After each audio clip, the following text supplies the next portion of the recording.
Good evening and welcome to the webinar series of the Andolan Jivini Gang. As you all know that we are grateful to Mr. Narendra Modi for this name for whatever reasons he had, but we are proud to claim ourselves as Andolan Jivinis, part and parcel of the international Andolan Jivini Gang. Who for decades, rather for centuries, are struggling for our rights, for inheritance, for our right to work, for our right for equal pay for equal work, for our rights in one-third representation in the parliament. But sadly, for the last 10 years, in our country and perhaps in the international sphere, we find that there is a severe fascistic trend, and in India, Narendra Modi is in power, and all the rights or the struggles that I just mentioned, we find that it has been pushed to the background, and now they are claiming that we have that India's cultural inheritance is Manusmriti. Not only that, they are claiming that our work life, our social life is not so important, but our family life is the most important thing. Not only that, they are claiming that if rape happens, if sexual exploitation happens, that there is no need for a great uproar in the society. You know that this is our 8th episode, and in this episode, we are welcoming Dola Sen, uh, TMC Trinamool Congress MP of the Rajya Sabha. She is a face of the anti-BJP struggle in the parliament, and she has a history of her struggle in the streets. As you know, our general topic is the search of the Andolan Jivinis in search of their identity from family to fraternity. We today would like to hear from Dola Sen her struggle in the parliament and perhaps in her in the whole social life that she is now in. Welcome, Dola, and we have our both we use our Hindi and English. So, in whatever language you are comfortable, please, the podium is yours. Thanks to Bornali and thanks to the organizers. However, I don't know whether I deserve it or not, but I will try my best to share my views with you all.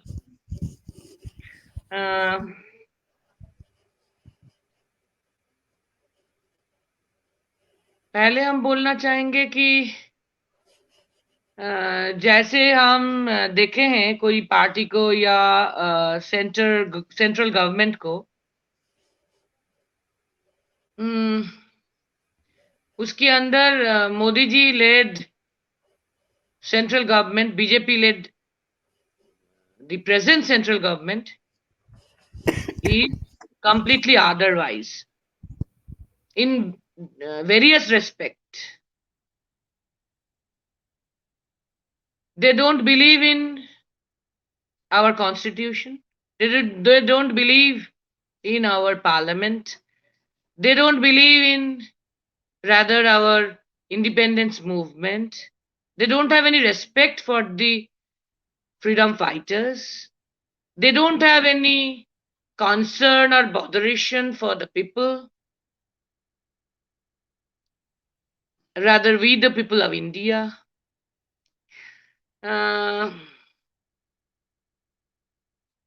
they only think that they have secured 303 seats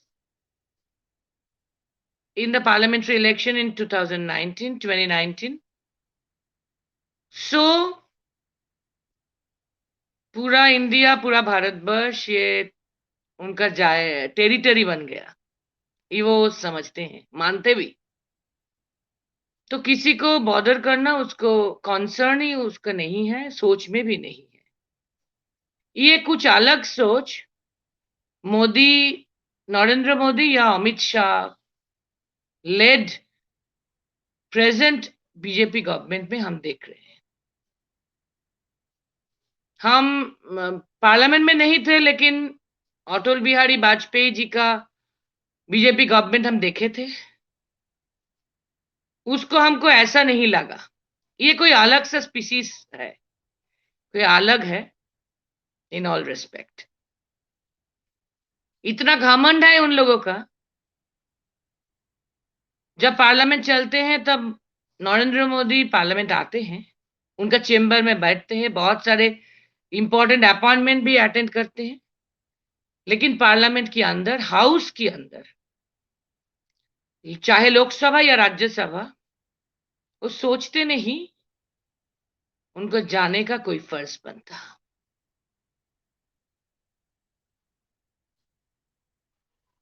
तो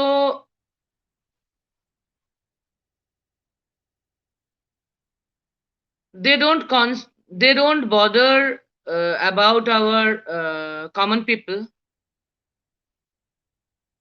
So I am not astonished that they don't bother about women. Rather, they undermine women. और अगर family से fraternity ऐसे हम सोचेंगे तो मोदी जी का ही पकड़िए, फैमिली का बारे में उसका सोच क्या है।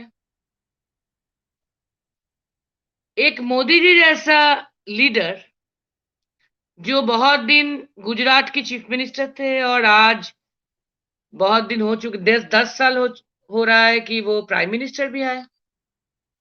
इतना बड़ा डेमोक्रेसी का, इतना बड़ा डेमोक्रेटिक कंट्री का, लेकिन जब तक वो चीफ मिनिस्टर थे उसका अनाउंसमेंट में, उसका जो इलेक्शन का time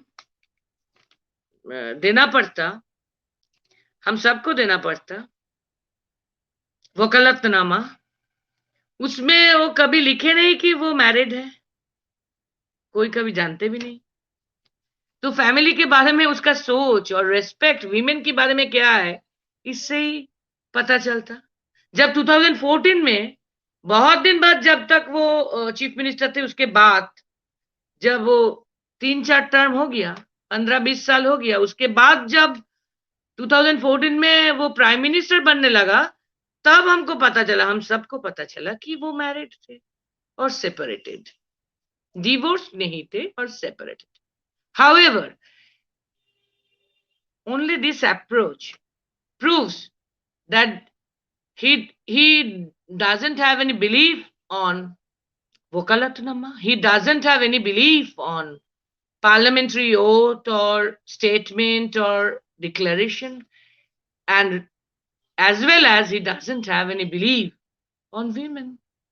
And rather, he doesn't have any respect for women.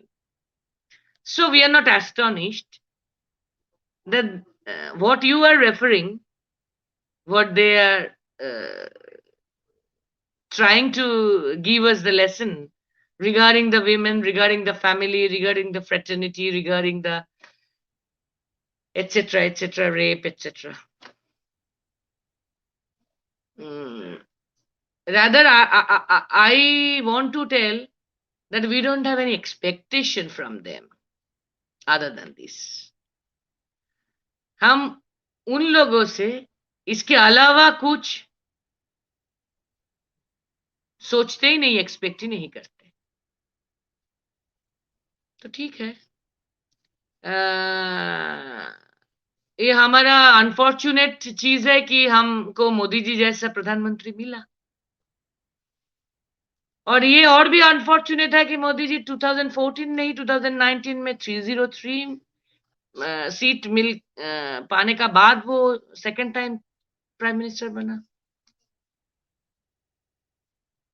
तो हम लोगों ने उनको मजबूर कर दी ताकि वो और भी घमंड उनका बढ़ जाए। इसका responsibility we the people of India को ही जाता, तो हमको सहना पड़ेगा ना। But I am a bit optimistic, and I want to be optimistic all the time. So I think like 2021 in Bengal, जैसे आपकी बार 200 बार जीता नहीं, वैसे ही we the people of India will tell the last word in 2024 election also.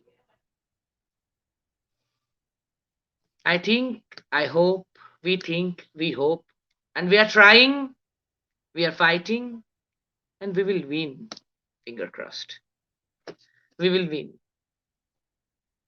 We the people of India will win. And they have to win. Otherwise, our constitution will be ruined. Our country will be ruined. Our independence will be ruined. Our democracy will be ruined. And our we, the people of India, also obviously will be ruined. So they have to be defeated in 2024 election by we, the people of India. And I have ample faith on we, the people of India.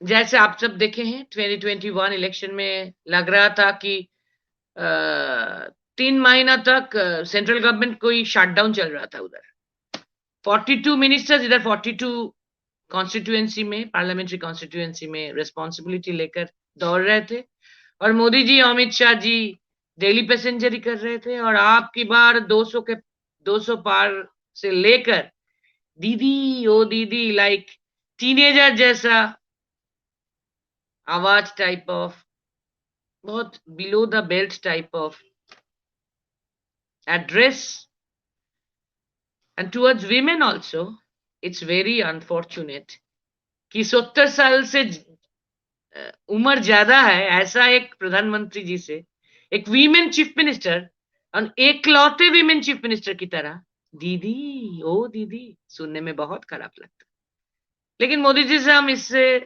ज्यादा कुछ expect ही नहीं करते हम पहले बोल चुके हैं जो आपने मैरिज के बारे में मैरिड वाइफ के बारे में ऐसा स्टेटमेंट देने का भी सोचते नहीं उससे हम क्या एक्सपेक्ट करेंगे तो क्या और मीडिया तो सब उनके मीडिया और मीडिया हाउस रादर सब मोदी जी की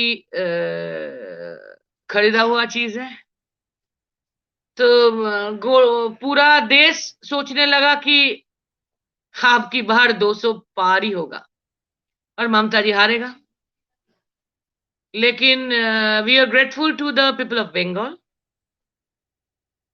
आपकी बार 200 पार नहीं जीता वो हार गए और ममता जी को सिर्फ सीट ही ज्यादातर नहीं मिली वोट परसेंटेज भी 50% करीबन मिला जो 34 इयर्स में कभी सीपीएम गवर्नमेंट को नहीं मिला 44 45 46 ये चलता था 7 टर्म्स में लेकिन 3 टर्म्स में ममता जी को मोदी जी को हराने के लिए ही शायद पीपल ने 50% दे दिया तो हमको अच्छा लगा और ये वीमेन एम्पावरमेंट का भी बात है और हमको लगता है कि हम बहुत कुछ इसके बारे में बोलने का लायक शायद नहीं है बहुत कुछ बोलने का है नहीं हम ये बोलना चाहेंगे सिर्फ कि हम जिस फैमिली में बड़ा हुए आई एम प्रिविलेज्ड कि हमको कोई फिनेंशियल क्रंच नहीं सहना पड़ा कभी मेरा पिताजी सेंट्रल गवर्नमेंट के गेजेटेड ऑफिसर थे मेरा माताजी हाउसवाइफ थे लेकिन बहुत पॉलिटिकली कॉन्शियस थे मेरा पिताजी भी पॉलिटिकली कॉन्शियस थे थोड़ा ऑर्थोडॉक्स भी थे थोड़ा फ्यूडल नेचर का भी थे लेकिन फिर भी एक उनसे भी सीखने का है बचपन से मेरा parents they have learned me don't consider you as a woman as a girl child as a lady consider you as a human being so I have inherited this type of thinking from my parents from my childhood So I'm privileged, rather. And never ever I had to face any that type of problem. Generally, middle class family में हर एक lady को, girl को, women को सहना पड़ता. हमको उसी तरह कुछ सहना नहीं पड़ा. मेरे पिताजी सब कुछ में हमको बोला कि चलो आगे बढ़ो, इसमें जाओ, उसमें जाओ, सब में जाओ. कभी नहीं बोला कि सिर्फ डॉल लेके खेलो. बोला है कि जाओ क्रिकेट खेलो, फुटबॉल खेलो, जो जी चाहे वो करो. ह्यूमन बीइंग बनो, अच्छा इंसान बनो. तो इसीलिए I am privileged, I am grateful to them. And my mother, though she was a housewife only, but she has by her own, she had lots of spirit and values and etc. That also I inherited from her, and I am very much guided or covered by her, by nature. So from my very childhood, I tried to be independent. Rather, I compelled to be independent by my parents. सब कुछ में हमको आगे जाने का मौका मिला, और हम प्रिविलेज भी थे. अच्छा स्कूल, कॉलेज, यूनिवर्सिटी में हम जाने का हमको मौका मिला. उधर भी हमको बहुत चांस मिले. तो लीडरशिप देने का चांस भी हमको फैमिली से स्कूल, कॉलेज तक सब जगह में मिला. इसी in this respect I am privileged. हर एक गर्ल चाइल्ड को ऐसा नहीं मिलता, हमको मिला. लेकिन एक टाइम आया जब थोड़ा सा हमको प्रॉब्लम फेस करना पड़ा. जब हम कैरियर छोड़ के कानोरिया जूट मिल का, हम जो जिस टाइम में बड़ा हो चुके हैं, तब फ्रीडम फाइट नहीं थे, तेभागा मूवमेंट नहीं थे, फूड मूवमेंट नहीं थे, इवन नक्सलाइट मूवमेंट भी नहीं थे. हम बहुत दुखी थे क्योंकि हम बहुत डाल टाइम में जन्म ले चुके हैं, कि पूरा के पूरा एक ठंडा ठंडा माहौल में हम बड़ा हो रहा है. ज्योति बाबू का टाइम वैसा ही था. बांग्ला का, बंगालीज का जो ट्रेडिशन है, वो सब कबर्ड के अंदर चला गया. ज्योति बाबू का रेजिम में सीपीआईएम ने सिखाया कि चलो जो करेंगे पार्टी करेंगे, आपका कुछ करने का नहीं. पार्टी का एलसीएस और एलसीएम जो बोले वही होगा, जन्म से लेके डेथ तक. तो हम बहुत दुखी थे क्योंकि हिस्ट्री में ये मूवमेंट वो मूवमेंट पढ़ चुके थे कि किसी को देखने का चांस नहीं मिला. 67 में जन्म लिए, 77 में नक्सलाइट मूवमेंट भी मोटा मोटी एंड में आ गया. तो हम तब 10 बरस की थे, तो कुछ देखने में हमको चांस नहीं मिला, इसीलिए दुख था. अचानक कानोरिया जूट मिल का वर्कर्स एक अनलाइकली ट्रेड यूनियन मूवमेंट एक प्रैक्टिस करने लगा. हम अखबार में पढ़ चुके थे कि वो लोग फैक्ट्री का पोजीशन ले लिया, फैक्ट्री में प्रोडक्शन कर रहे हैं. हम लोग जानते हैं कि फैक्ट्री लॉकआउट होते हैं, वर्कर्स भीख मांगते हैं.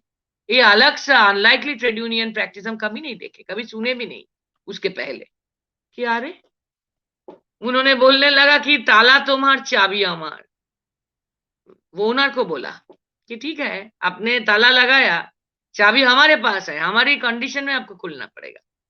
और बहुत कॉन्फिडेंट में थे वो कॉमन किचन बनाया ताकि कोई भूखे ना मर जाए, और मूवमेंट करने लगा, प्रोडक्शन भी करने लगा, एज वेल एज हमने बुक में पढ़ चुके थे शंकर गुहन योगी के बारे में। शंकर गुहन योगी जी छत्तीसगढ़ में जो मूवमेंट कर रहे थे दल्ली राजहरा में, फाइनली भिलाई में भी, वो संघर्ष की निर्माण की कॉन्सेप्ट की था। संघर्ष के लिए निर्माण और निर्माण के लिए संघर्ष, सिर्फ स्ट्रगल नहीं, उसके साथ साथ कंस्ट्रक्टिव कुछ भी वर्कर्स लोग करेंगे। बहुत कुछ कंस्ट्रक्टिव उन लोगों ने कर चुके भी थे।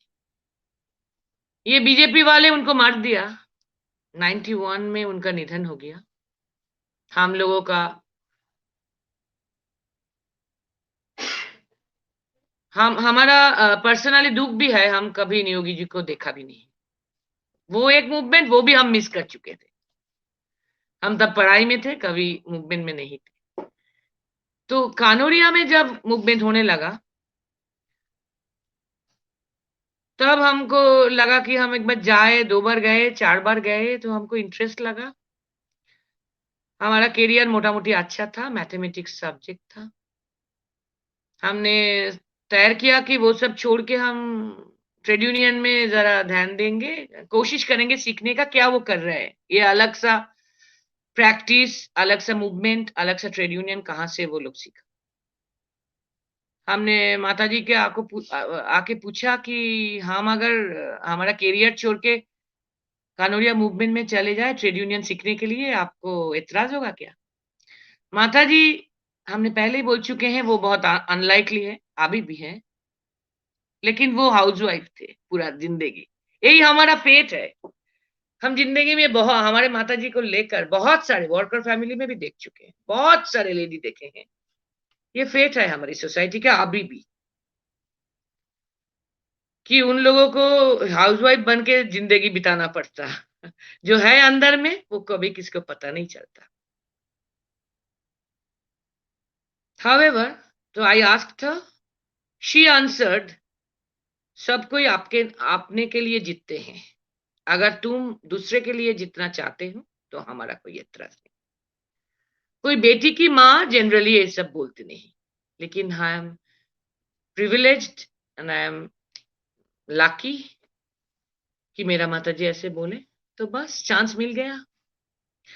लेकिन मेरा पिताजी का तो फ्यूडलिज्म होता ही है।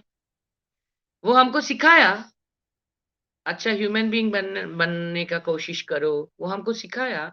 अपने आप को लेडी मत समझो, कंसीडर करो कि तुम ह्यूमन बीइंग है, तुम सब कुछ जो करना है, वो सब कुछ तुम्हारा लायक है, सिखाया।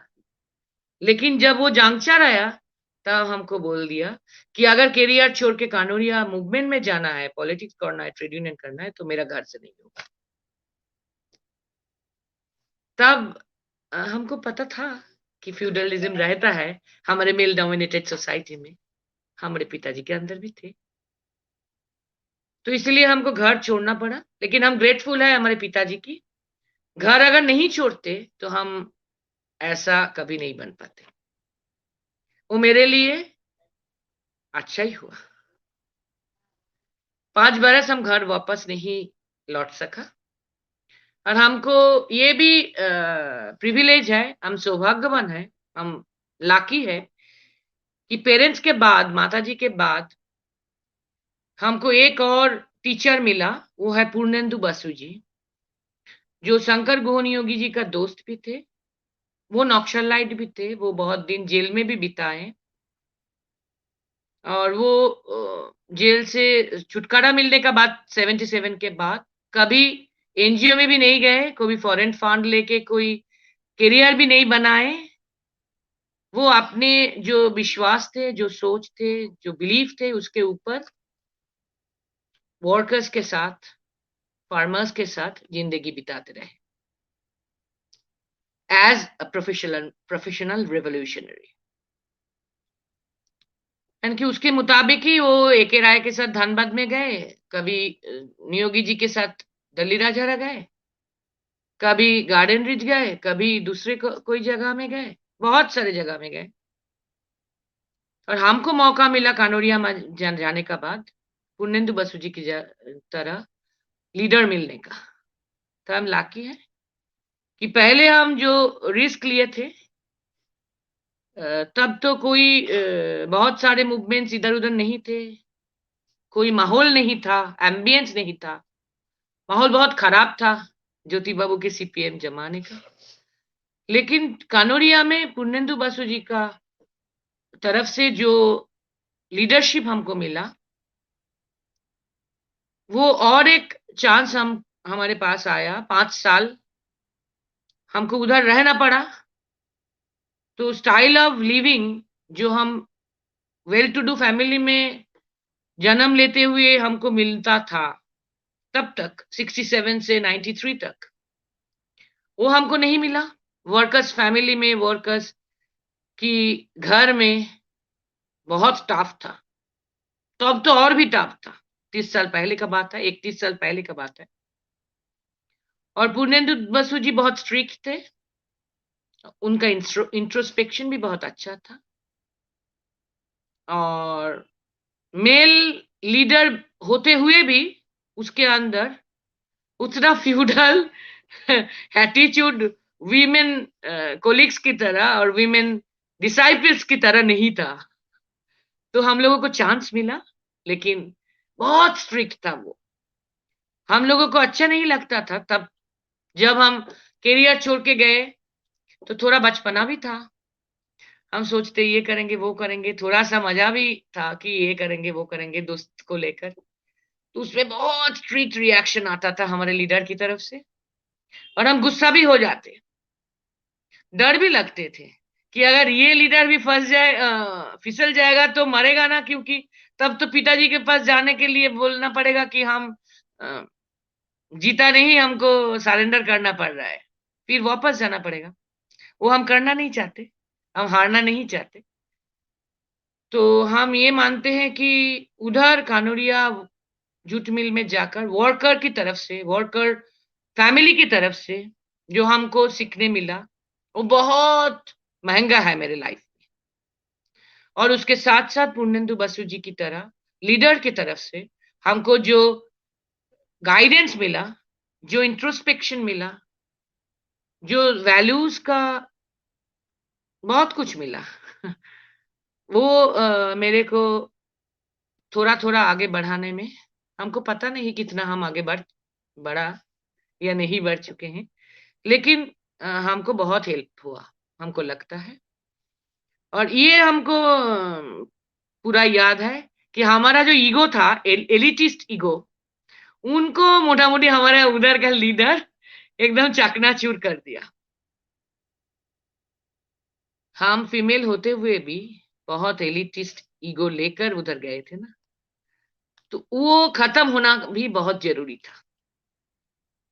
सिर्फ मेल डोमिनेशन ही तो एकलौता प्रॉब्लम नहीं है।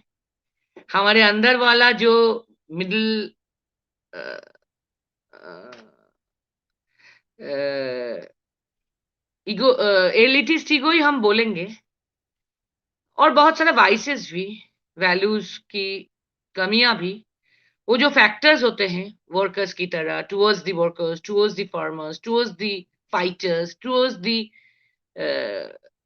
Born leaders etcetera, towards the society. हम लोग तो मानते हैं हम, आपको भी शायद वही होगा अंदर में, वो थे एटलीस्ट, क्योंकि हम बहुत अच्छा अच्छा स्कूल कॉलेज में पढ़ता था, तो हमको लगता था कि हम सब जानते हैं, हम जो जानते हैं वही सब है। ये पूरा मोटा-मोटी ईगो खत्म करने में वो लीडरशिप, वो मूवमेंट, वो वर्कर लीडर बहुत काम में आया, और वो 5 बरस हमारा ज़िंदगी को, हमारा लाइफ़स्टाइल को, हमारा देखने का सोच को पूरा बदल दिया। तो वैसे हमारा ट्रांज़िशन हुआ फैमिली से फ्रेटर्निटी तक। हम यही मानते हैं। उसके आगे तो हम फ्रेटर्निटी में हैं, फैमिली में भी है, अभी तो फ्रेटर्निटी फैमिली बन गया। हमारा फैमिली अब बहुत बड़ा हो चुके हैं। मेरा पिताजी नहीं है, वो गुज़र गए 2007 में। लेकिन मेरा फैमिली, मेरा माताजी और मेरा नहीं है। और बहुत बड़ा फैमिली है। पूरा फ्रेटर्निटी मेरा फैमिली है। और हम एक बात तो ज़रूर बोलेंगे, तब हम नहीं सोचते कि हम मेन स्ट्रीम में कभी पॉलिटिक्स करेंगे। लेकिन अभी हम एमपी बन चुके हैं, थर्ड टाइम हम एमपी बन चुके हैं, हम मेन स्ट्रीम पॉलिटिक्स में भी हैं, करीबन 2006 के बाद 2009 से तो है ही पूरा पूरा। लेकिन हम ये भी बोलेंगे, एक और अनलाइकली मेन स्ट्रीम पॉलिटिशियन को हम आई एम लकी कि हमने मिला, वो है ममता बनर्जी जी, जो वीमेन लीडर है एंड मेन स्ट्रीम पॉलिटिशियन है। 7 बार एमपी बन चुके थे, 5 बार सेंट्रल मिनिस्टर बन चुके थे, अभी 3 बार चीफ।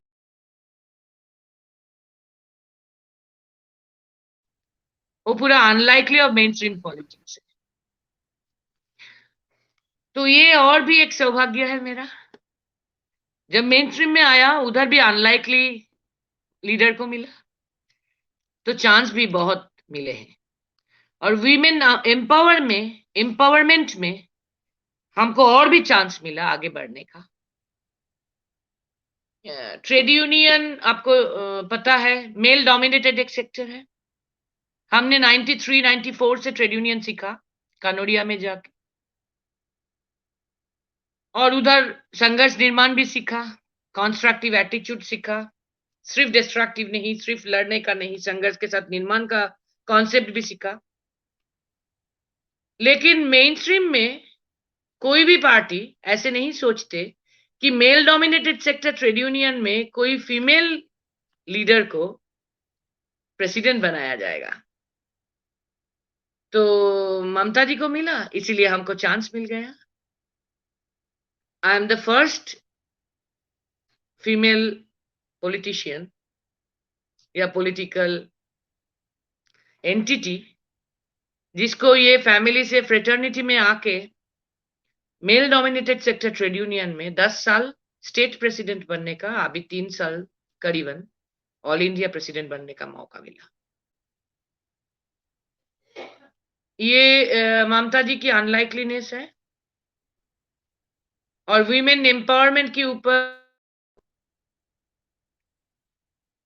वीमेन एम्पावरमेंट के बारे में उनकी जो सोच है, उसके लिए उन्होंने हमको चांस दिया, तो हमको और भी सीखने मिला। कभी किसी को ऐसे चांस नहीं मिलता, एक मेन स्ट्रीम पॉलिटिक्स में पूरा ट्रेड यूनियन की जिम्मेदारी लेने का चांस हमको मिला। 10 साल मिला स्टेट प्रेसिडेंट, 3 साल ऑल इंडिया प्रेसिडेंट, तो हमको सीखने में बहुत मिला चांस। हम आभारी हैं हमारे लीडर से भी, हमारे पेरेंट्स के साथ साथ। तो टीचर्स डे में हम मेरा पिताजी माताजी के साथ 2 और टीचर जो हैं पूर्णेंदु बासु जी या ममता बनर्जी जी को भी सैल्यूट करते हैं, उनको भी रिस्पेक्ट जताते हैं। तो I am privileged in all respect, from my birth, from my childhood, from my family to my fraternity life, all through, in respect of leadership, guidance, etc. However,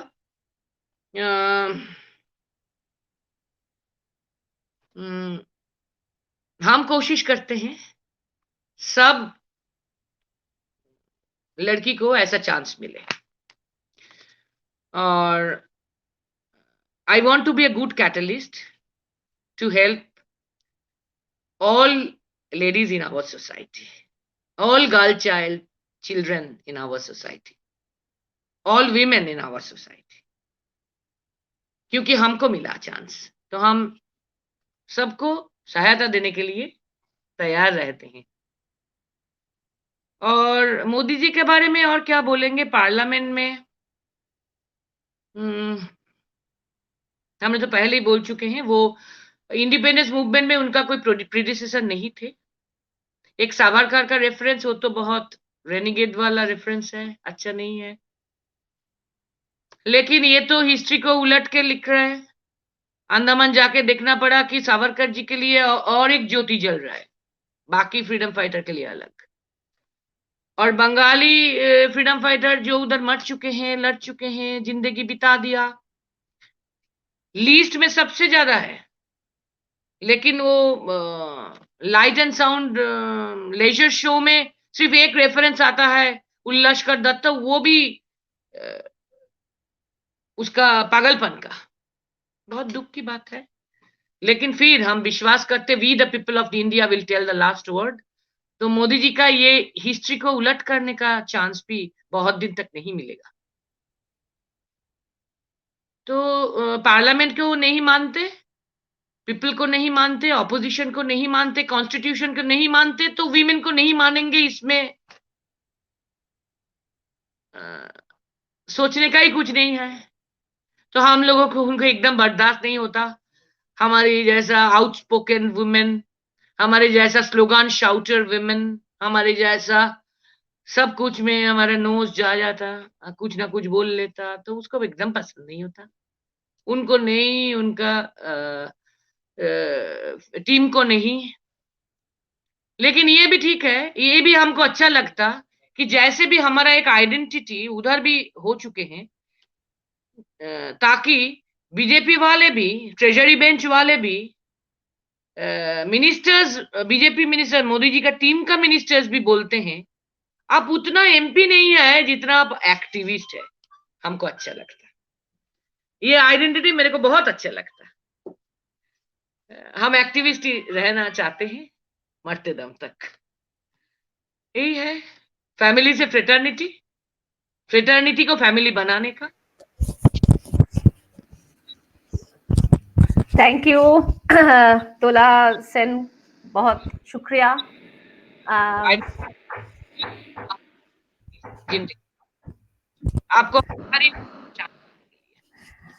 तोला हमको सेन को आप जो सुनना चाहते थे वो हम बोले कि नहीं बोले? नहीं नहीं, मैं जो सुनना चाहती थी, शायद जो व्यूअर्स हैं वो जो सुनना चाहते थे आज के दिन, जहां मोदी जी देश का शत्रु तो है ही, मैं तो ऐसे ही बोलती हूँ, देश का शत्रु तो है ही, महिलाओं का शत्रु भी हैं, और घूंघट के पीछे बैठने वाले लड़कियां हम तो नहीं है, सिर्फ हम नहीं है, भारत के कोई भी लड़की नहीं है, वो तो रहते हैं, लेकिन रिलीजियस डॉगमा के पीछे भागना आज हमको शोभा नहीं देता। तो हमको हमें अच्छा, देश मोदी जी ममता जी को डरते हैं ना, हमको अच्छा लगता हाँ, तो हमें ये अच्छा लगता है कि लड़कियों को मोदी जी को डरना चाहिए, और ये वार्ता है। लेसन यशोदा ये बेन जी से ममता जी तक वो डरते हैं, जरूर हाँ डरते हाँ हाँ हाँ, तो ये लेसन शायद हैं। He right is a respect. That's why he tells all that rubbish. right, that's why actually the women of India are preparing to defeat Modi ji, और मोदी जी के बाद जो इंडिया आने वाली है, शायद वो 2014 में वापस नहीं जाएगा। शायद एक ऐसा इंडिया हमें बनाना है जो इंडिया का कॉन्स्टिट्यूशन का प्रियम्बल, शायद जो नेक्स्ट गवर्नमेंट आएगा उस पर ये नाज करेगा। चलेगा, अगर या नहीं चला तो फिर people या of India, last word. exactly. So today we are very much thankful to Dola Sen, and we wish that she will continue her struggle in the parliament for the coming days, and we are with her. And thank you, viewers, for this lovely interaction, discourse. Thank you all. Namaste. Good night. Good night.